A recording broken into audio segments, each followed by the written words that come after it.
Hello students, good morning. हम लोग कर रहे हैं एनसीईआरटी डायग्राम एक्सप्लेनेशन सीरीज। आज का हमारा बहुत स्मॉलेस्ट टॉपिक है लेकिन। लेकिन बच्चों बहुत इंपॉर्टेंट है। देखिए students, what is this? This is the sectional view of the seminiferous tubules. Seminiferous tubules क्या होती हैं? मेल होता है, मेल में स्क्रूटम होता है, स्क्रूटम के अंदर टेस्टिस होती है, टेस्टिस के अंदर सेमनीफेरस ट्यूबल्स होती हैं। ओके, तो ये सेक्शनल व्यू किसका है? सेमनीफेरस ट्यूबल्स का है। सेमनीफेरस ट्यूबल्स के अंदर क्या होता है? फॉर्मेशन ऑफ स्पर्म्स होता है। अब देखो students, this is the seminiferous tubules है। ओके स्टूडेंट्स, ये क्या है? These are the spermatogonium. Spermatogonium क्या होती है student? This is the male germ cells. पता नहीं दिख रहा है कि नहीं, रेड कलर ले लेते हैं। स्पर्मेटोगोनियम क्या होती है स्टूडेंट्स? मेल जर्म सेल्स होती हैं जिनमें डिवीजन होकर फॉर्मेशन ऑफ स्पर्म्स होता है। स्टूडेंट्स, आप देख रहे हो ये मेल जर्म सेल्स हैं, लेकिन इनके बीच बीच में एक और सेकंड टाइप की सेल्स होती हैं जिसको कहते हैं सर्टोली सेल्स। देखो ये इस तरह की सेल्स होती हैं। This is the Sertoli cells. Sertoli cells का फंक्शन क्या होता है? सर्टोली सेल्स का फंक्शन होता है to provide nutrition, to provide nutrition of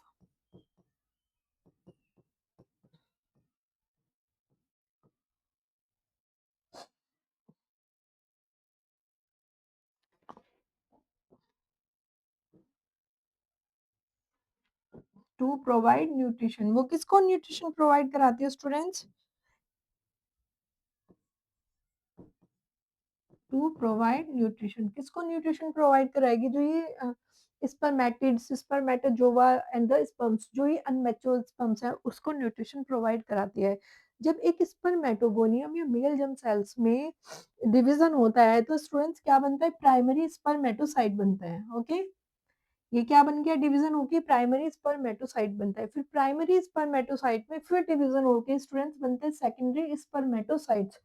फिर क्या बना? सेकेंडरी स्पर्मेटोसाइट बना। सेकेंडरी स्पर्मेटोसाइट डिवाइड करके बनाते हैं स्पर्मेटिड्स। ओके, स्पर्मेटोगोनियम से बना प्राइमरी स्पर्मेटोसाइट, प्राइमरी स्पर्मेटोसाइट से बना सेकेंडरी स्पर्मेटोसाइट, और सेकेंडरी स्पर्मेटोसाइट से बना स्पर्मेटिड, और स्पर्मेटिड से बना स्पर्मेटोजोआ। स्टूडेंट्स देखिए, ये जो स्पर्मेटिड्स बने,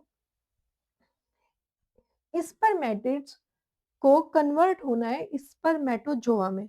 ठीक है, कुछ तो चेंजेस होने हैं, ट्रांसफॉर्मेशन होना है। तो स्पर्मेटिड से जब स्पर्मेटोजोआ बनते हैं उस प्रोसेस को कहते हैं स्पर्मियोजेनेसिस। स्पर्मियोजेनेसिस क्या होती है? जब स्पर्मेटिड से स्पर्मेटोजोआ का बनना ही स्पर्मियोजेनेसिस कहलाता है। स्टूडेंट्स, ये इतना इंपॉर्टेंट क्वेश्चन है कि नीट 2020 एंड द नीट 2018 में पूछा गया है कि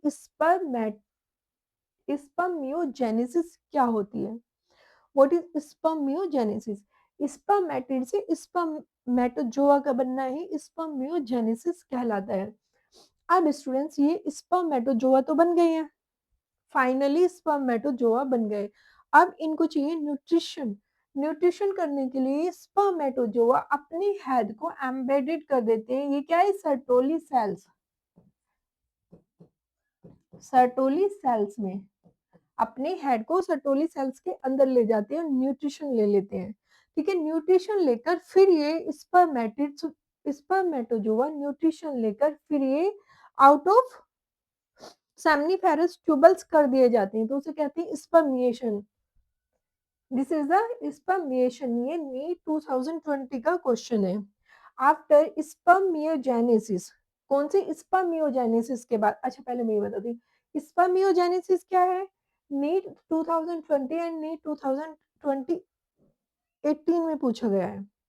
द स्पर्मेटिड्स, जो स्पर्मेटिड्स हैं, आर ट्रांसफॉर्म्ड इनटू स्पर्मेटोजोआ।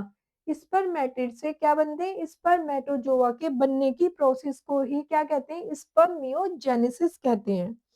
अब ये जो स्पर्मेटोजोआ बने हैं, ये स्पर्मेटोजोआ कहाँ जाएंगे? सर्टोली सेल्स के पास जाएंगे और वहां से न्यूट्रिशन लेकर स्पर्म में कन्वर्ट हो जाएंगे।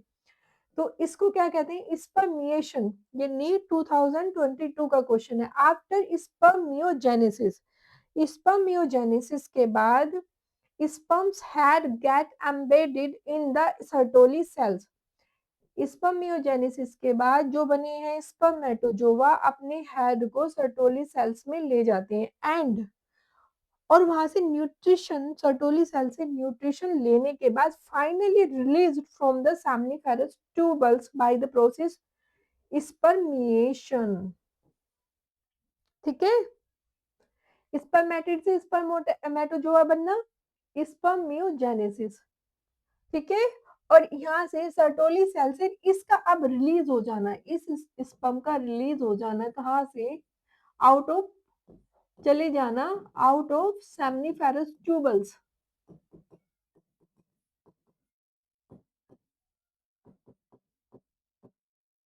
It's called spermiation. Spermiation. I hope so students आपको समझ में आया। मोस्ट इम्पोर्टेंट है ये। Thank you so much.